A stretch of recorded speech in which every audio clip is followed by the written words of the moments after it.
going to go out and sign multi-million dollar deals with female women's sports because it doesn't bring the audience watching. Typically, like during this time of the year, everybody.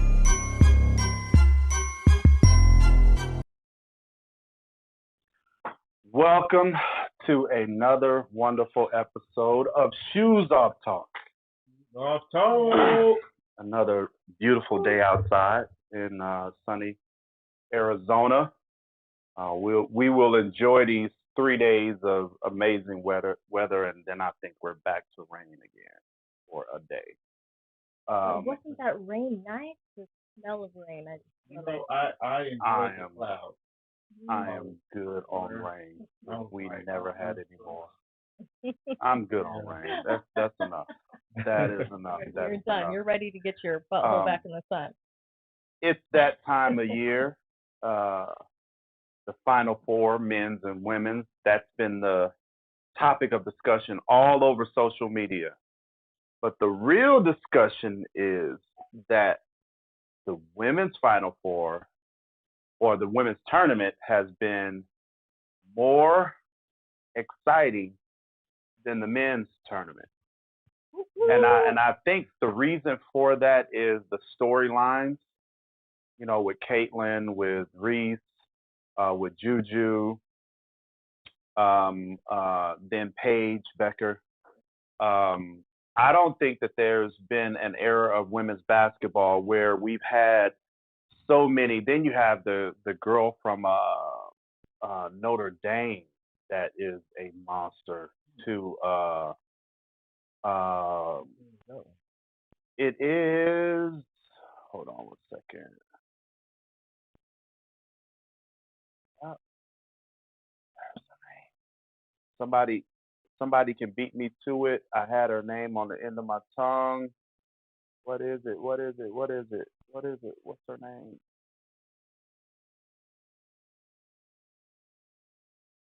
Anybody know? Anybody know? Hold on. Pulling it up.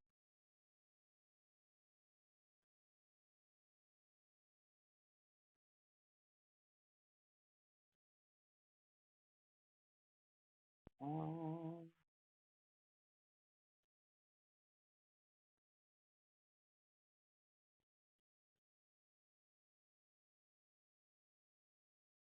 Hannah Hidalgo. Um, Hannah Hidalgo. If you haven't watched this young lady play, she is amazing. Uh, she's so humble. Her first few games, she found herself celebrating and then kind of caught herself like she didn't know if it was okay to be celebrating like that. And so just her humbleness and character really kind of stands out when she plays. Like I said, I don't remember.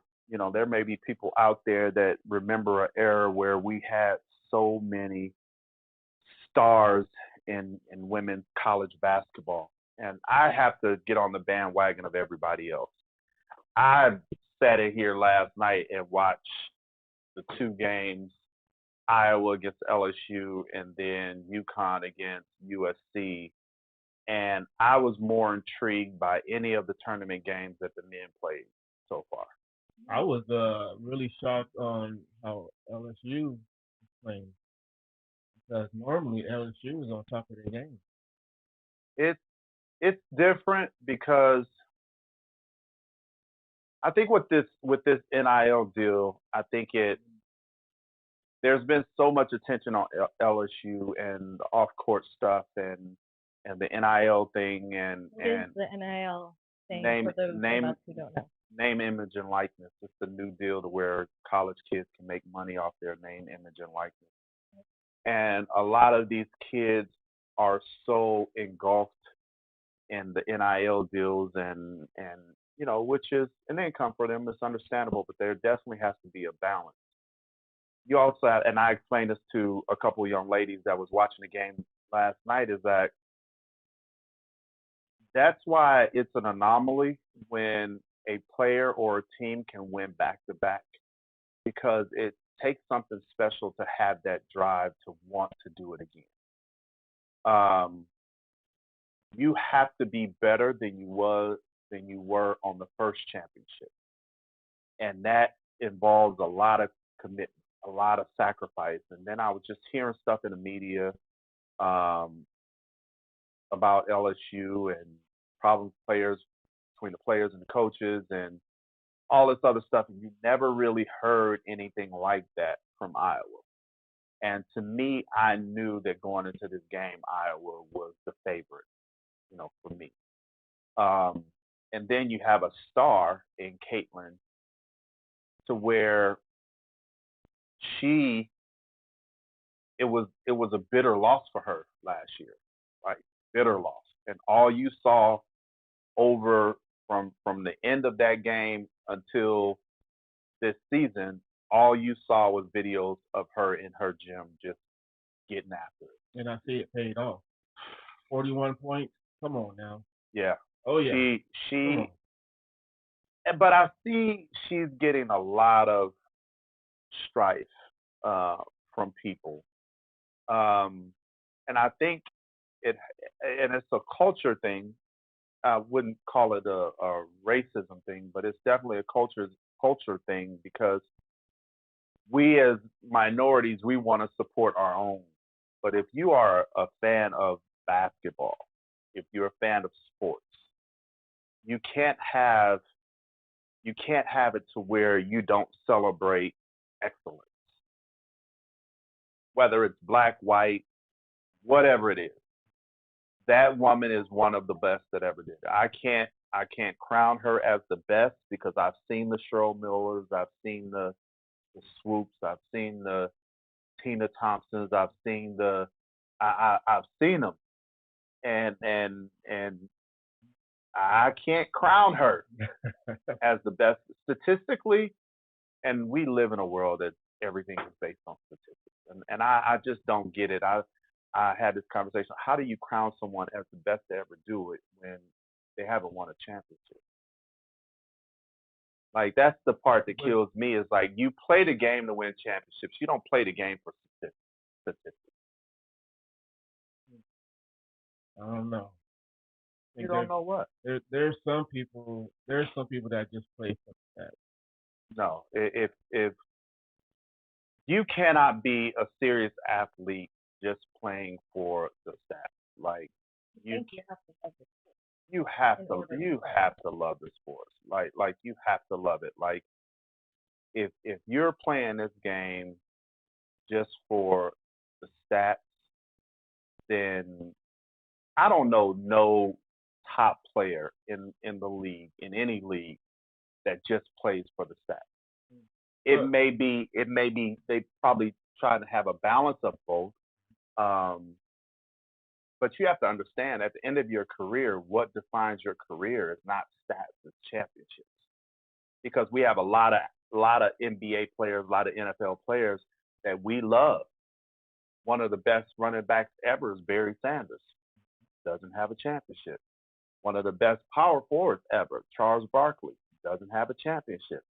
And I guarantee you, I said this yesterday, I guarantee you um, that Charles Barkley would give up half his stats to have a championship.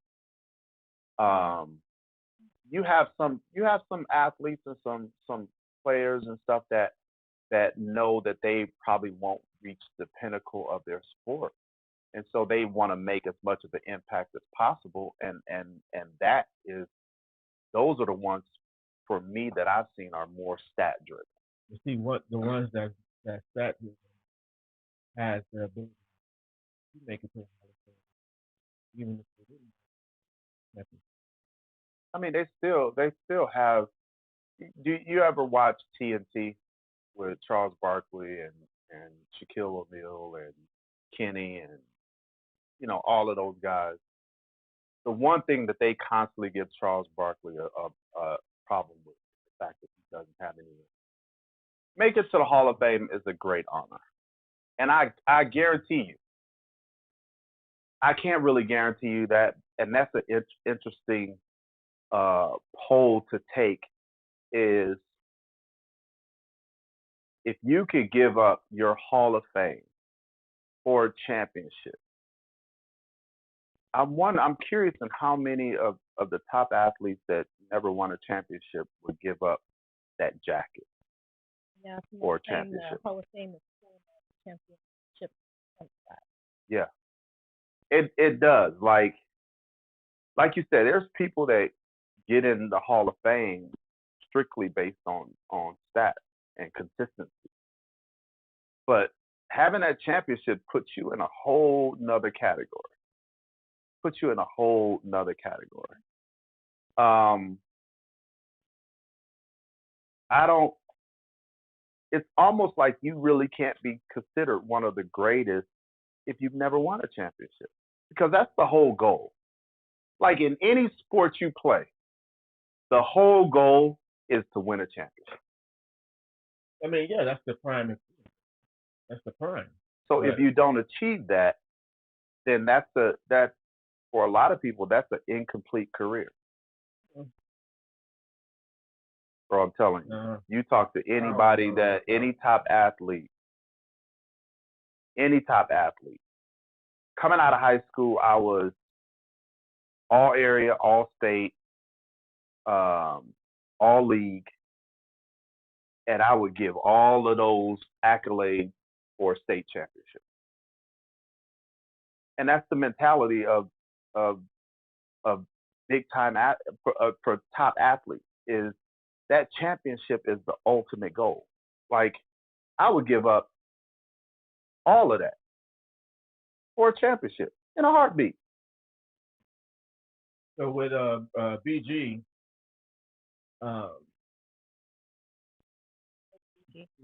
Brittany right now, he has a championship, and with her, even though she's more known for her ability to win championships, it's just that I've known her for that, because the way she plays, the way she maneuvers, the way she does things, it that draws me more than what a championship. No, because, and I'm not speaking for you, but I'm saying no in the aspect of, in a game time situation, it's garbage time. The game is pretty much sealed. That is the time where you get in the game, or you're somebody that's playing in the game, starter or somebody off the bench. You're probably gonna get 8 to 10 points at garbage time. Okay. Stats are not a true measure of your efficiency. You can't go by stats. Like, it's impossible to stats in any aspect of life, whether it's the Census Bureau, no matter what it is. Stats does not tell the complete story. It doesn't, because there's too many things that play a part in statistics. Is you got to look at, if I'm scoring 25 points a game, how efficient is that 25 points a game? Do I get 15 to 20 points in the first quarter and then I disappear for the rest of the game when my team needs me? And then I score 5 points after halftime? That's misleading. That's not. I would like to have 5 to 10 points every quarter contributing to my team. That's not an indicative, like, Westbrook is probably, he'll definitely be in the Hall of Fame, hands down. Really? Hands down. Westbrook? Bro, there's no way in the world. Like, you have to be. I bet everything that I own that Westbrook will be in the Hall of Fame. But Westbrook will probably also not win a championship in his career. But he will be in the Hall of Fame. The man holds the record for most triple doubles in NBA history. Now that I agree on. There's no way in the world. If you know anything about basketball, you watch this man, there's no way in the world that you don't think he's a Hall of Famer. Westbrook at his position is probably top 15 of all time at his position, based on what he brings. I'd say top 20. Top 20. You have players that are in the Hall of Fame um, what's his name? Redhead Walton, Bill Walton. Bill Walton, for his career, averaged 11 points and 7 rebounds. He was voted in the top 50 of all time. He's a Hall of Famer, and he's won one championship, I believe, with the Milwaukee Bucks. So you mean to tell me someone that averaged 11 points and 7 rebounds is going to be in the Hall of Fame, and somebody that has averaged a triple double? He's averaged a triple double for his career. Westbrook has. There's no way in the world that he doesn't make the Hall of Fame. Like you can't. It's not possible that he doesn't make the Hall of Fame. I need everybody to chime in that thinks. Let us find out. Do you think Russell Westbrook will be in the Hall of Fame? Someone says Westbrook is another inverse tablet. Another what? What is that?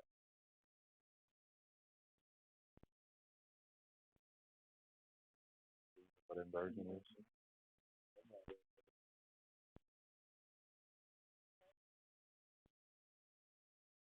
Yeah, but flip from what?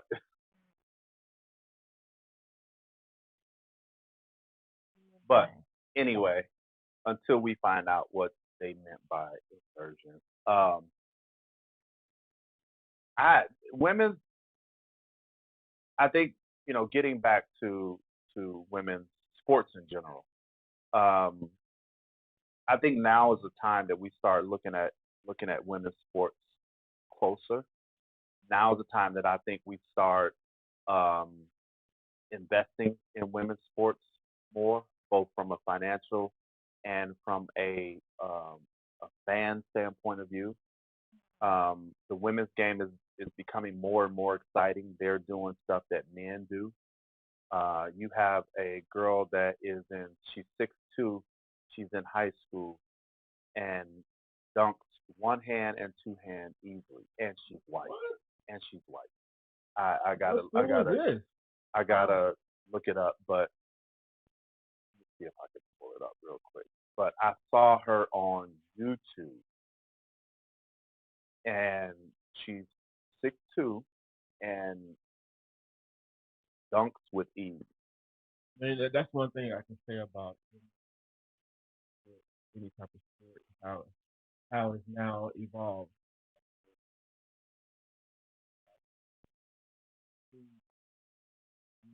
It wasn't even like you really couldn't put women's sports in any type of category. Now it's like that's all we talk about it. How big it's become, especially when other whole lot of men rather watch women. Tim, I got a question for you. You still believe that women should get paid less than men in women's sports? Yeah, yeah, definitely. Like that's not even a question. But we're not gonna say because you have to understand it's like sports is a business. Like it's a business, and that'd be like if he was in a business and you were in a business, and he's bringing me in $20 million in revenue a year, and you're bringing me in $1 million in revenue. Why would I pay you the same as I pay him? Like that would be disrespectful to him because he's bringing in more money to the company than you are.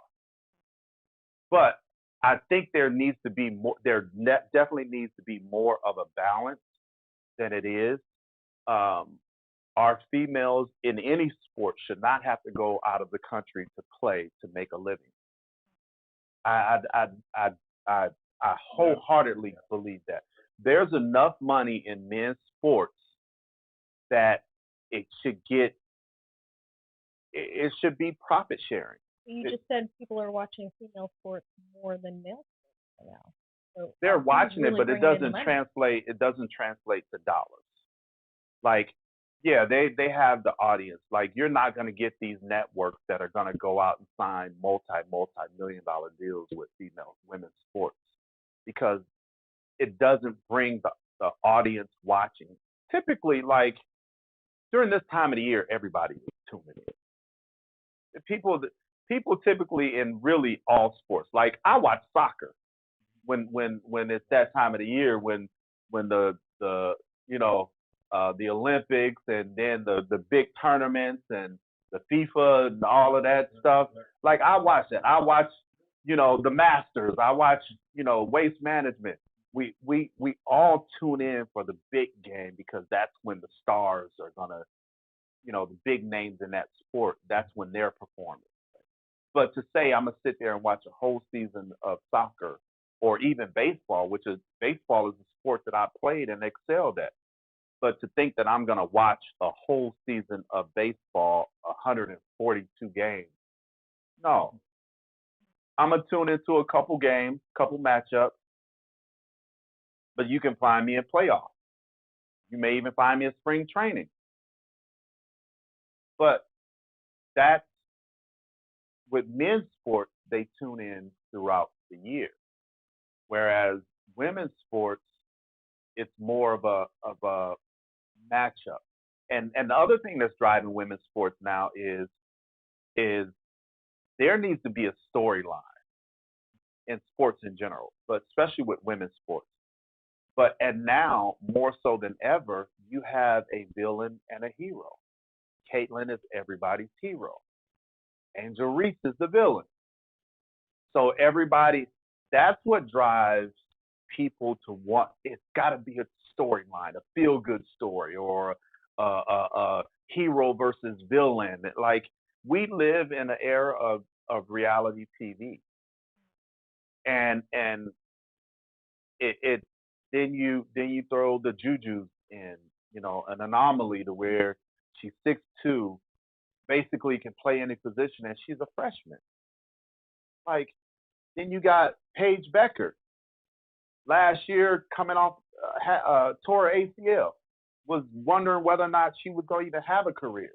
Now The, you the wondering, woman is averaging 28 right? points a game in the tournament. And Like it's like, did she even do? Was she even hurt? That was my thing. It's like how she playing. I'm like, she wasn't even hurt. She was faking that. it's a different day and age now with injuries. Like ACLs back in my day was the you know your career wasn't necessarily over, but you were probably half the athlete that you were prior to your ACL. ACL, you got people returning from ACL surgery in the same season. In the same season. Same thing with Achilles tears. Achilles tears, it used to be called the kiss of death as Yeah, it pertains to your that's the career. end of your career. The end of your career. You got guys, there's been a couple players that have had Achilles tears and come back during that season. If it happened early enough in the season. And so it's it's a different day and age when it and just the way the access that these kids have to trainers and the facilities that are at some of these schools are ridiculous. Um, D1 league. they have dietitians Yeah. and food that's made for them and that's people don't realize like that's a real big difference in eras as well. It's like you didn't have all that access to that stuff, back in my day. Like, but these kids do now. Like, you go even to some of these high schools, you look go in these locker rooms, you're like, wow. And talk about colleges. Like these colleges, some of these colleges look better than professional locker rooms. But it's because these schools understand that these kids are an investment for them, and so the the the the better the product is that you can put out, the more you make. And it sounds horrible, um, because it really is. It gets to a point to where the game becomes more about money than it does, the well-being of the kids, and that's why you see AAU sports just taking a nosedive. Like AAU sports is probably the worst that it's ever been as far as basketball. Someone Um, said baseball is fun to attend games, but in terms of TV, they fall asleep.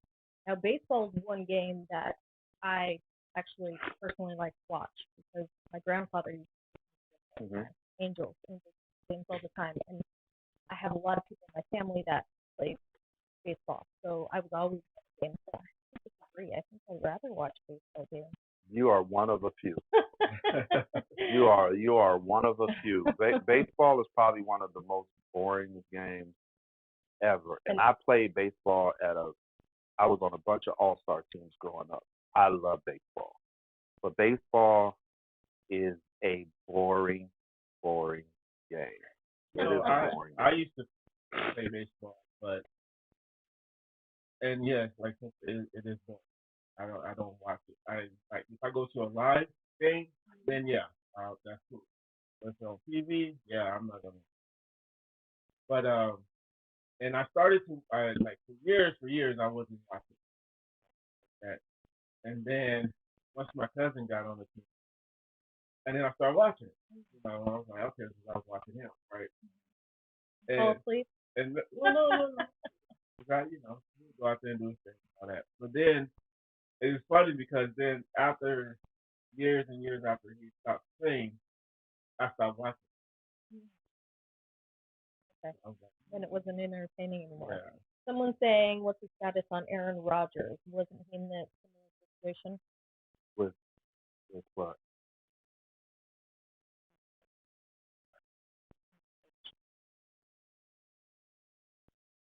Yeah, in a similar situation. What position are you in?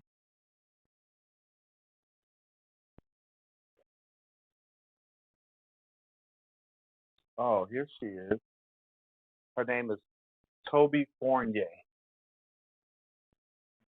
Yes, girl is like in high school, dunking one hand, two hands, and she's only 6'1", 6'2".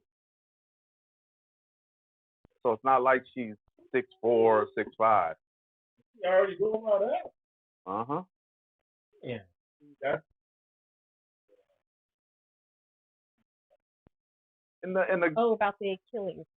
yeah, yeah, yeah. Aaron Rodgers. Yep. In Great uh-huh. example. Yep. Aaron Rodgers came back in the same season. And didn't have a setback. Didn't have a setback at all. I don't know. I disagree on that. I think he did have some type of setback. You got to understand though, coming back from the injury, it's not so much the physical part of it; it's the mental part of it. Like being able to mentally come back from a serious injury is the toughest thing. A lot of people's career wasn't ended because of the injury, is they couldn't mentally get over that. Like they would they would favor the injury and didn't have to favor it, or playing timid so they wouldn't re-injure it. That is the toughest part of coming back from injury is just the whole mental aspect of it. Like you can get past the mental, the physical of it is, I wouldn't say it's easy, but that's the easy part of it. The mental part of it is like every time you leave the ground, like my feet gonna touch the ground, or every time I run, is somebody gonna hit it, or you know what I'm saying? You gotta get past that. And that's usually the toughest part for athletes, and careers are ended because they can't get past the mental aspect of it. But I do love the way where women's sports is going, and like I said, I'm a big advocate that men's sports are putting so many dollars into marketing of their sports. I think there needs to be more money vested into women's sports. Um, are you going to necessarily get the return right off the bat? Probably not. But men's sports make enough money to where, yeah, you can foot the bill. You can foot the bill. I firmly believe that the the best female basketball players in the WNBA, their salaries should be $5 to $7 million a year, and then work your way down. I think the minimum salary should be $300,000 a year for women's sports. um, that would afford them the lifestyle as a professional athlete, um, and also it'll keep them out of these countries where we don't have to worry about the safety of our female athletes.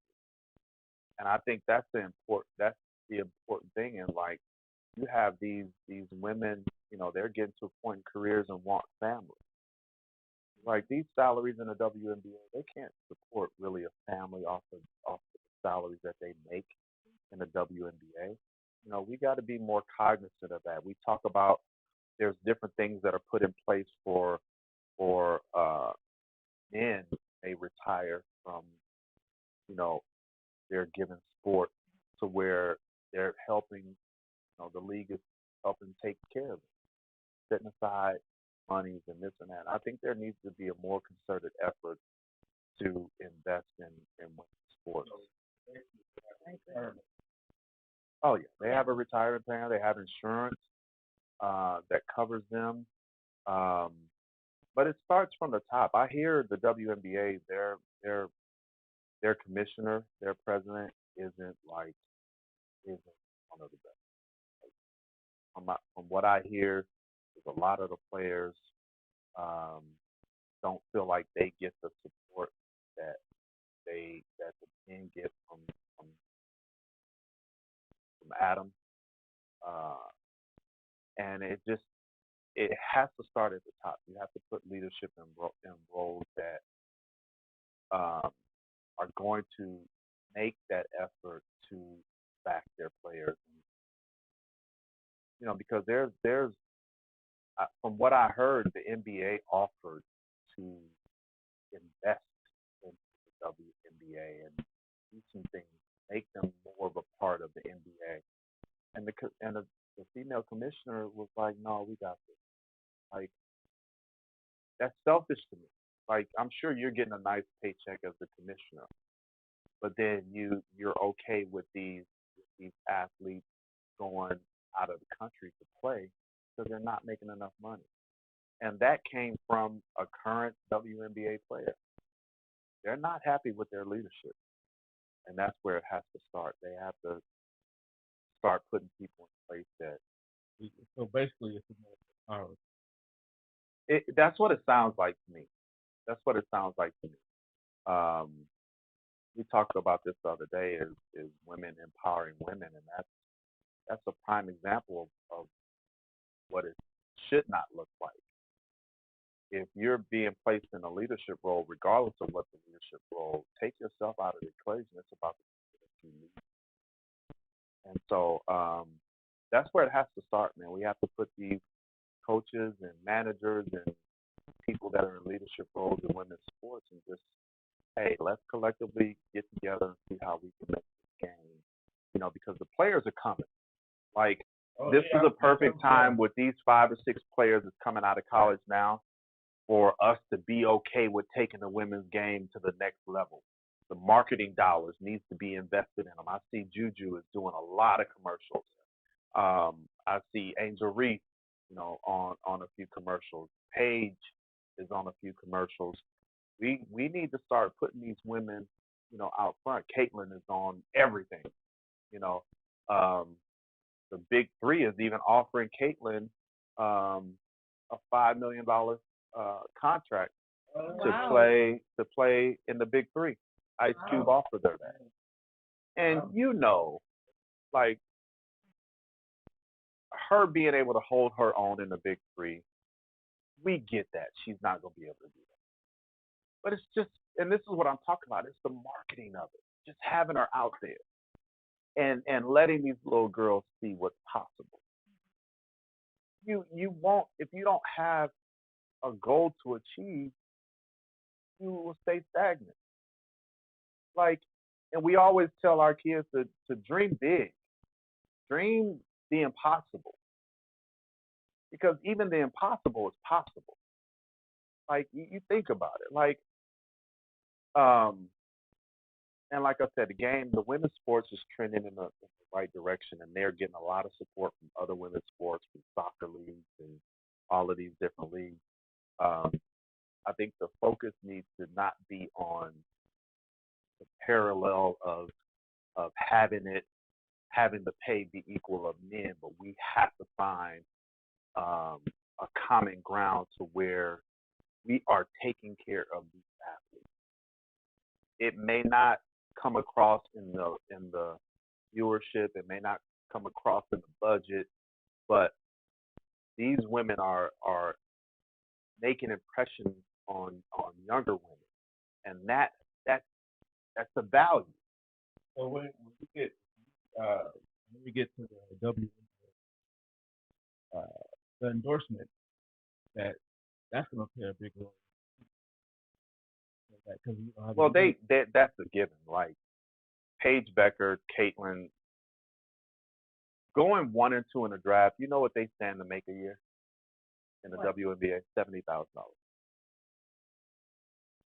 Between $70,000 and $80,000. Going one or two in the WNBA. Wow.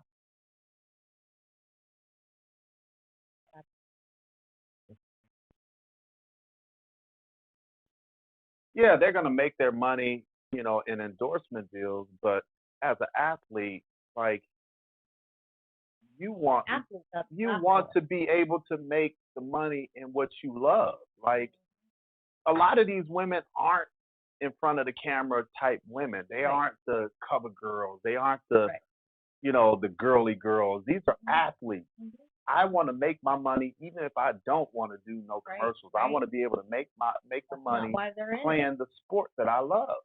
You know, my cousin, he, when she was in 1st to 8th grade, she started to keep basketball in high school. Basketball, that went to California, which is and then she played there for about a year, and she stopped. We're not paying her. She said that she'd rather have a regular job than money. Well, you look at you look at these NIL deals. Caitlin right now is making $3 million a year in college on the NIL deal. I think Angel Reese is around the same, $2 or $3 million a year. What incentive do I have other than a love for the game to go to the WNBA and leave this money? I mean, I would do this because they have marketed the game of basketball, regardless the level. They marketed the game of basketball in college to where they are worth $2 or $3 million a year. I feel like that should be the barometer of the money that women make in the WNBA. At least, if your marketing dollars while you played in college was $2 or $3 million a year, or $1 million a year, or $500,000 a year, your as it pertains to the top athletes, you make the WNBA has to at least match that dollar. So if they're coming in matching that from college and going into regular job, not making. Yeah, they're losing money going into the WNBA. Caitlin she's not going to lose all of her money because her endorsement deals are going to carry over. She's probably going to find more of a lucrative deal with the the the, the organizations that she's currently with in college. That's going to be carryover money. Like the woman is not going to be broke. There's a young lady played, and the final year that she graduated,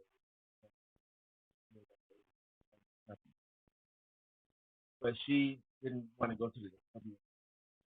She'd rather do. Yeah, I know which one you're talking about. But yeah, that plays out in a choice. But if you told that woman, or if she had the ability to make good money, she was a good rapper though. Oh Like yeah. she definitely has a career.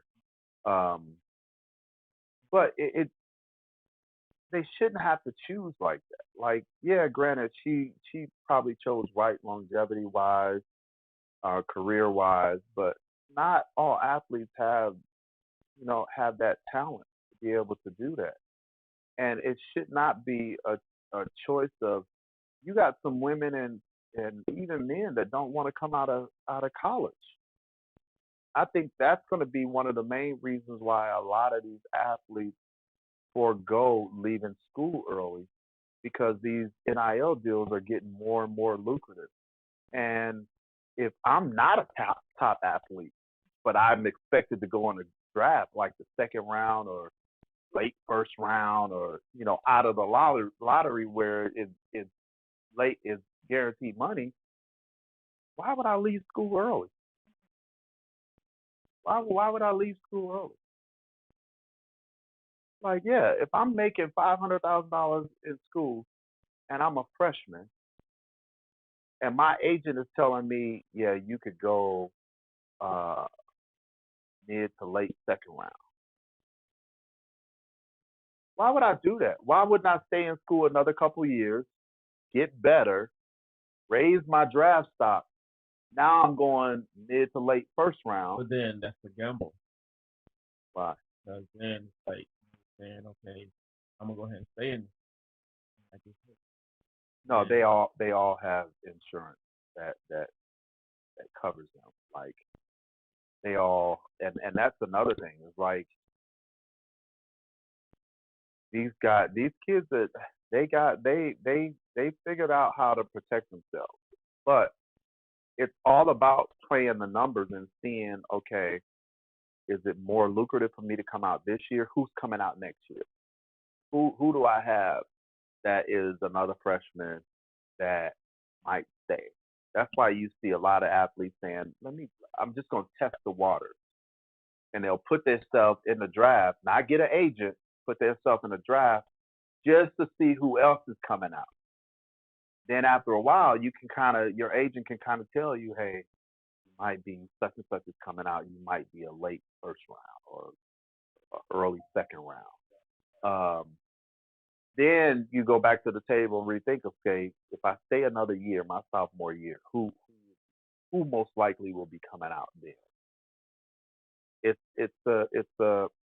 a game, and but we definitely have to take advantage of the women's sport, women's basketball with these gifted women athletes that are coming out this year. Like this is crazy. Like I'm excited for this Final Four. Like this Final Four. Then you got a team that wasn't expected to be in it, North Carolina State. North Carolina State has their men and women in the Final Four. That is crazy. That is absolutely crazy. Um, UConn yeah, has their men and women in the Final Four. Shout out to Ray Allen, uh, UConn legend. Um, I'm sure he's at home. He has a lot to be cheering about. Rich Asmead uh, is a UConn Husky. Brian Fair, these guys are local. He's a UConn Husky. So I'm sure y'all got a lot. Y'all somewhere talking noise to somebody. right there, Jaguar baby. No, he's a rebel, but he was transported to a Jaguar. Boy, Yeah, they're both really great guys. I've been knowing them for a long, long time. And so, yeah, man, oh, before we go, I just wanted to make the announcement that we are no longer going to have the Tuesday at noon show. We are focusing on getting our subscribers up on our YouTube and Spotify platforms. And so we kind of want to focus on the Saturdays and getting everybody um, to go subscribe for these platforms and just really increase the the following on those platforms before we kind of branch out and do another day. I want us, when we get to the point to where we're actually bringing on another day, I want it to be a need for it. I want people to, a bunch of people telling me, hey, I'm not able to tune in on Saturday. Let's, and right now there's no need for an additional day. And so this today will be the last Tuesday that we will be doing. Saturdays, we will continue our Saturdays at 5 o'clock. Um, and if there's any other changes, we'll let you know. But we desperately, desperately, desperately, desperately need everyone to go subscribe to our YouTube and our Spotify platforms. We all have posted the link to YouTube and Spotify. We're all going to put them in the comments before we let all of you guys go. We definitely need that boost. We need that. We need y'all. We need y'all. Go subscribe. YouTube, Spotify. Love you guys. God, we got some good looking people on here. Hey girl. How you doing? How your mama doing? Yeah.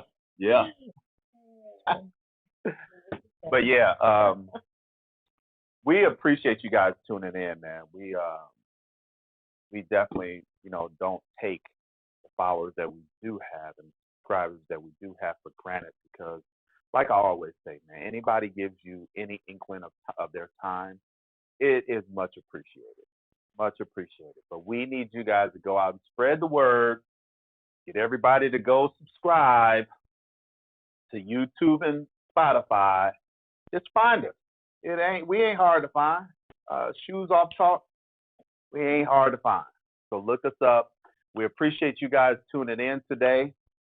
But I think there is, when I went to find us, when I first started this, there's another Shoes Off Talk, which kind of was confusing. So I was like, wait a second. I need to look that up. So that's why I was saying, just like Shoes Off Talk, there's no extra anything. Is it at Shoes Off? Okay, Shoes Off, because I think on YouTube I think there's one another... there's called Shoes Off Talk podcast. Yes. I think that's it. There's like a Shoes Off Talk. So I clicked on that. I was like, wait a second, this isn't us. Yeah, we got to look at that because I think we purchased that name. Yeah. So yeah, Shoes Off Talk. Not Shoes Off Talk podcast, Shoes Off Talk. Just look for Christy's face. On YouTube. Just look for Christy's face. If it doesn't have my face on it, it's not us. Yeah. Christy's gonna be me. doing a giveaway. We haven't figured that out yet. What she's gonna be giving away. So you definitely want to tune into and subscribe to Shoes Off Talk on YouTube and Spotify because that's where she will make the announcement of what she's giving away. And I know y'all want some stuff that Christy's giving away. Trying to have me giving stuff away. I don't know. Maybe the sweat outfit I have on right here. You can be a proud owner of this sweat outfit. Yes, and she just would have taken it off too, so it'll still have her body odor on it. That was kind of creepy. Yeah, that was kind of creepy. Definitely creepy. Anyway, we have digressed. We appreciate you guys tuning in today to Shoes Off Talk. Go subscribe to our YouTube and Spotify. And how we end all shows: love, peace, and soul.